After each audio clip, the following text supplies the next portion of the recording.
ఆంధ్రప్రదేశ్ ముఖ్యమంత్రి నారా చంద్రబాబు నాయుడుని అసెంబ్లీలోని ఆయన ఛాంబర్లో బండ్ల గణేష్ గురువారం కలిశారు.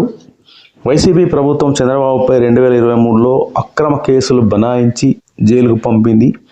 సీఎం చంద్రబాబు జైలు నుంచి విడుదలై ముఖ్యమంత్రి అయితే తిరుమలకు పాదయాత్రగా వస్తానని బండ్ల గణేష్ మొక్కుకున్నారు. 2024లో జరిగిన ఎన్నికల్లో కూటమి విజయం సాధించి చంద్రబాబు 4వసారి సీఎం అయ్యారు.